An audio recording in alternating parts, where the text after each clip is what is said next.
De qual área que você gostaria de ouvir? Primeiro, que está muito difícil para nós, nós temos duas áreas muito ruins no Brasil, mas eu acho que hoje a principal é a segurança. Sim. O que você tem de proposta para nós brasileiros na área de segurança? É muita coisa, e essa foi a área que eu acabei ficando mais conhecido no início da pré-campanha. Porque era, em resumo, um tema que a gente nunca abordou como país, como os outros deveriam, como os outros abordam, e a gente nunca deu atenção para a ideia de que o Estado não consegue resolver um inimigo interno que existe, que são as facções, e que na prática a gente... Caralho, 47, estamos... Você estava em 33, fomos para o 40, agora é 47. A gente progride. Carga. 12? 12, se possível. Se não for possível, 10. Então vamos que vamos. Não acelera, tá igual. Todos iguais. 7. Bem, 1, mais 1, calma, 2. Ótimo. Aí a gente já começou a chegar no padrão que eu queria. Entendeu? Agora continua. Quando a gente fala desse lance de segurança pública, o que você tem a dizer? Então, o Brasil nunca enfrentou as facções de verdade. Então a ideia, no início a gente falou, vamos trazer para cá, foi uma coisa que eu conversei muito com o Aldo, a ideia do direito penal do inimigo. Então tem um direito especial para quem está numa condição especial. Então um membro de uma facção, por exemplo, ele perde a presunção de inocência.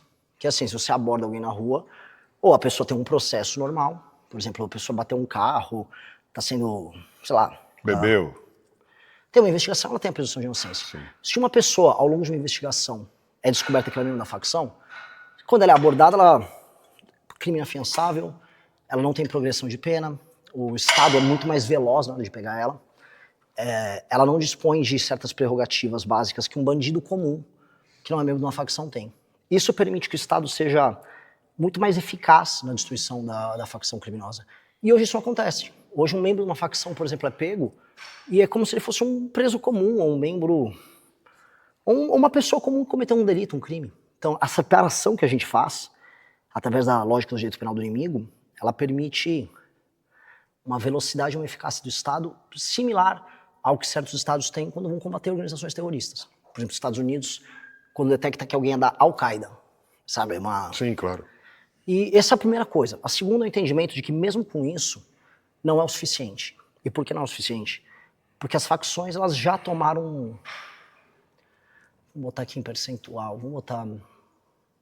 Tem 40 milhões de pessoas que vivem 25% geralmente. Sob o jugo do crime organizado. Sim. Ou seja, as pessoas têm que alterar a dinâmica de vida delas, tipo, o jeito que ela sai de casa, a regra, se ela pode usar um Uber ou não. Agora mesmo na Rocinha, no Rio de Janeiro, o Comando Vermelho passou uma ordem, se você pedir qualquer aplicativo, Uber, Uber Moto que tem, você toma tiro. Aí deram uma surra de paulada no morador numa favela lá no Rio agora, porque ele não obedeceu isso. Ele acabou pegando um Uber, ele achou que o Uber ele já estava fora da área do Comando Vermelho. Aí o Comando Vermelho, não, aqui não pode. Deram uma surra de pau no cara. Eles têm um próprio sistema também agora de aplicativo? Tem. E eles estão, e assim como quase todos os outros sistemas de internet, gás, essas coisas, eles já mudam, que é onde está o faturamento milionário deles. Então, essa é uma situação excepcional em que o direito penal do inimigo se aplica, mas o Estado vai ter que acelerar a atuação dele, porque nós temos que libertar essas mais de 40 milhões de pessoas. E aí entra a ideia, e essa, assim, os outros candidatos, sem querer ser crítico, mas já sendo, eles estão imitando essas coisas. Eu que trouxe, eu fui o primeiro a trazer a ideia do direito penal do inimigo para o debate público no Brasil. E aí agora os outros estão falando, beleza, ótimo, que todos falem. Agora, a da guerra contra o crime especificamente eu não vi ainda. Que é colocar em estado de defesa, que é um status especial que existe dentro da Constituição, favelas e cidades que estão sob o comando do crime. E aí, com o auxílio das polícias e das Forças Armadas, o governo federal e os governos estaduais entrarem, tomarem esses lugares, colocarem um quartel específico, e aí você sair prendendo, ou, se for o caso, passando fogo nos membros das facções. E ali você liberta essas pessoas. Com uma legislação, aí sim entra o direito penal do inimigo já válido, montar uma nova facção passa a ser muito penoso, passa a ser muito difícil. E é uma guerra que duraria no mínimo 2 anos. Buqueilizar o Brasil. É isso. É fazer o que ele fez e entendendo que o Brasil é diferente. Por exemplo, você vai pegar o PCC. O PCC ele opera no Porto de Santos, opera na Baixada Santista, opera lá para Mato Grosso do Sul com a entrada da droga. Ali você vai ter que usar aeronáutica para pegar os aviões que entram com a droga pela Mato Grosso do Sul. Você vai ter que pegar, vai ter que tomar a Baixada Santista inteira. Você vai ter que fazer uma intervenção no Porto de Santos. Então, com o PCC é uma estratégia. Comando Vermelho é recuperação de território. É toma as cidades deles, é igual jogar War. Então, o governo federal vai ter que fazer uma super estratégia articulada. E esse é o mérito principal do nosso plano. A gente articularia com os governadores e o governador que não quiser ajudar, a gente faz uma intervenção no estado dele. Vou dar um exemplo. Bahia e Ceará, os governadores não... Acho que eles não cooperam na luta contra o crime. Na verdade, minha experiência nesses dois estados, o que mais me parece é que eles cooperam com as facções. E aí eu tenho que ser cuidadoso, porque eu já fui condenado por falar desses governadores, mas eles... sendo cuidadoso, assim, para não tomar processo. Eles meio que utilizam as forças policiais para fazer outras coisas que não combater o crime, vamos colocar assim. Teve uma cidade que eu visitei, essa até vale vocês fazerem um IRL, porque parece videogame, parece que está naquele Red Dead Redemption. Esse mesmo. Muito bom esse jogo. E é uma cidade fantasma, parece uma cidade de Velho Oeste, uma cidade antiga, lá no Ceará. Pedi até pra achar o nome da cidade certinho, eu sempre esqueço o nome dela, aquele vilarejo que a gente foi. Morada Nova. Qual? Morada Nova. Morada Nova? Fantasma? A cidade fantasma. Morada Nova. Morada Nova. Ela é um distrito de uma outra cidade. Você chega lá, por que parece um filme de terror? Todas as luzes estão ligadas na cidade. Tudo. A quadra da cidade está ligada, tá tudo ligado. Você fala, então tá acontecendo alguma coisa. Não tem uma pessoa. O Comando Vermelho tomou a cidade, e aí o que o governador fez, que essa foi a parte que mais me revoltou, o governador usou a polícia para escoltar as pessoas para fora. Então a polícia foi chamada, não para pegar os caras de pau, foi chamada pelo governador e falou, retire a população daqui. E aí o Comando Vermelho tomou a cidade. E ali virou uma base do Comando Vermelho. Quando eu fui lá, o Comando Vermelho já tinha sido expulso para os arredores. E a cidade estava só vazia. E aí você andava na cidade, tipo, 11 da noite, meia-noite, um jumento andando sozinho na rua, porco andando na rua, os cachorros das pessoas que ficaram abandonados andando. Cena de filme, assim, ou de videogame, sabe? Animais vagando ali. Animais vagando, um único morador, que era um bêbado, tomando uma cachaça sozinho à noite na rua. Então, isso realmente acontece. Essas coisas não... Elas estão muito mais presentes no dia a dia do que a gente imagina. Sim. O Nordeste, nós então... Nós tivemos essa noção quando nós subimos para lá, impressionante. Não é? A região Norte e Nordeste... O quanto é largado. O quanto é largado. E os governadores daquela região, eu até tenho uma polêmica comigo que eu falei, os políticos do Nordeste não prestam.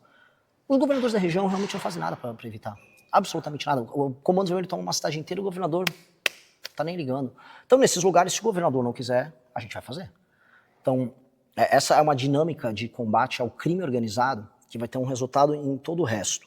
Porque o ladrão de celular, vamos dizer que o cara roubou o teu celular, ele vai ter que entregar esse celular para alguém, que é o receptador. O receptador já é da facção. E o ladrão de celular, se for pego pela polícia, vai ter que contar com a facção. Então, você não tem mais um ladrão de celular que não seja um faccionado. Então você destruiu o aparato da facção, você faz com que o roubo dessas coisas se torne menor. Roubo de carro também. Então você vai diminuir muito o crime em geral, acabando com as facções. E aí tem outras coisas. Eles têm que mexer muito na... Depois que você fizer essa série, você vai falar... eu vou perder coisas. O fôlego, não vou conseguir falar, mas vamos lá. É foda. Mas você vai falar assim, vai devagarzinho, aqui eu já não aumento mais o peso. Vai fazer a mesma carga. Que é uma coisa boa que podia usar para os debates. Faz uma série de perna todos eles e tem que responder a pergunta. 9, 10, 11, deu. Espera para sair. Respira, recupera. Muito bom. Aí você vai levantando. Não acelera, eu sei. E você já tem um perfil acelerado, né? Então aqui o legal é que eu forço o seu autocontrole. Para poder dedicar esse nível de energia para onde eu preciso. Você vai dormir, você vai ficar com essa vozinha do Gil. Devagar. Controle esse controle. É gigante aqui, né? Uma massa de carne. Esse controle. Independente do que aconteça, o rumo que você está tomando na sua vida, você vai ter que administrar isso dessa forma. E é muito caótico. Assim, a campanha que a gente está fazendo, ela realmente é caótica. Numa campanha, em geral, um cara de partido grande, eles têm um jatinho. Não estou nem julgando aqui. Eu adoraria ter também. Faz uma diferença, assim... Você está usando fundo eleitoral? Não. Sem fundo? Tá sem fundo. Porque, assim, não é nem que eu estou fazendo eu sou um herói. É que eu nem tenho. A gente Você não tem fundo. Não, a gente fundou o próprio partido. Então o partido era nosso, ele foi fundado no final do ano passado e ele tem 0 de dinheiro. Então o que a gente tem é de doação. E aí o que a gente faz? No máximo pega um voo, a gente vai para um estado, vai, por exemplo, pro Maranhão. Aí lá a gente aluga 2 carros e sai rodando. Quem é seu político de inspiração? Tem muitos. Assim, o principal exemplo que eu dou de um cara brabo chama Lee Kuan Yew. Lee Kuan Yew, ele é o ídolo, inclusive, do Bukele. Ele é o cara que pegou Singapura, um lugar absolutamente favelizado, destruído, sem nenhum respeito próprio, não tinha saneamento básico, um dos lugares mais pobres da Ásia. E hoje, quando a gente fala em Singapura, é um dos lugares mais ricos do mundo. Sensacional. Foi. Assim, ele pega pra valer nos anos 60, já nos anos 80 já era um negócio admirável. 2010, você já falava, cara, eles ultrapassaram os Estados Unidos, Japão, China, todos os índices de educação, produtividade. E hoje é um super lugar. Não tem você pode lamber o chão, ninguém joga uma bituca. Inclusive as leis, né, com relação a isso. Super duras. Jogou uma bituca de cigarro, você vai ser multado. Que é o que eu acho que o Brasil precisa. Índice de saneamento na época, na década de 60 e 70, era pior que o Brasil. Era baixo, era nível Índia. Era nível naquela Índia. época. Era inacreditável. Hoje em dia. Doenças bizarras, conflitos, super violento também. Então, esse cara, eu acho que esse cara foi o maior administrador político do século XX, isso com certeza. E é o maior case. E o Bukele, tu não fala do Bukele na parte de segurança. No fundo, o Bukele está querendo fazer lá, em El Salvador, o que ele fez em Singapura, que é o que eu acho que a gente precisa para o Brasil. No Brasil, assim, a indisciplina do brasileiro tá desde da bituca de cigarro, do lixo no chão, da favelização, que a favelização começa aqui antes de acontecer Não tem como achar a favela bonita. Não tem.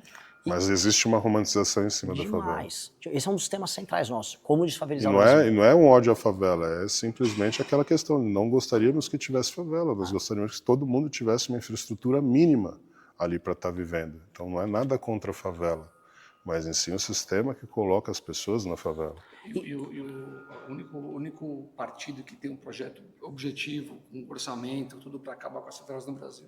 Isso é o nosso. É o seu. A gente tem um projeto de 900 bilhões de reais, você consegue em 10 anos não ter mais nenhuma favela. Só que o desafio, aí entra uma coisa que a gente estava conversando no começo e que você conhece mais do que eu. É sobre a disciplina da própria população. Então, eu vou falar coisas que as pessoas no início vão discordar, mas que foi feito em Singapura. Por exemplo, se o cara pichou alguma coisa, ele tem que ser preso por muitos anos e tem que ser crime inafiançável. Se o cara joga lixo na rua, pega o saco de lixo dele e taca, igual eu vi acontecer no Maranhão. Maranhão, cenas que eu vi, tinha uma favela chamada Coroadinho, o cara chegava com um saco, com o cachorro morto dentro do saco. Ele pegava o cachorro de estimação dele, ele jogava assim no meio da rua. Um cara desses, ele tem que ser preso. E esse é o tipo de punição. Porque em Singapura é assim, vai ter uma restrição de liberdade para o cara gerar primeiro o fator medo. Sabe o que a gente está falando? Às vezes, para você começar a fazer respeito que você tem medo. Exato. Do medo, aí ele começa a criar um hábito. Do hábito você cria uma cultura.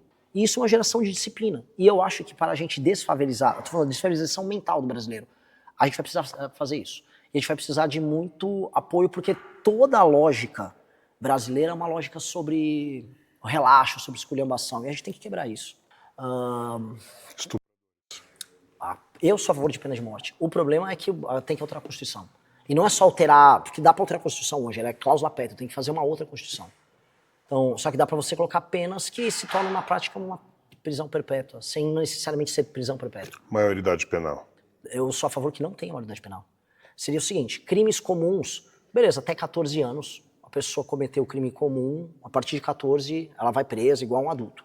Agora, se um menino de 11 anos estupra e mata uma senhora de idade, como tem casos que acontecem, ele tem que ser punido igual um adulto. Se ele teve força para cometer aquele crime, ele tem que ser punido igual um adulto.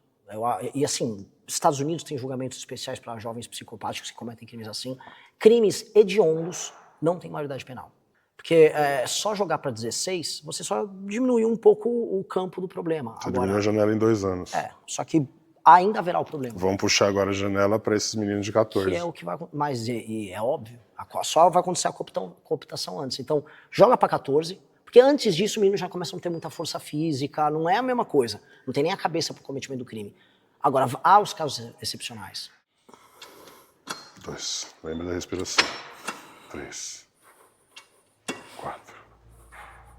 5. 10. 11. E 12. Muito bem. Fechou. Gostou deste conteúdo? Então deixe seu like, inscreva-se no canal e ajude o Partido Missão a levar essas ideias para cada vez mais pessoas. Nos vemos no próximo vídeo.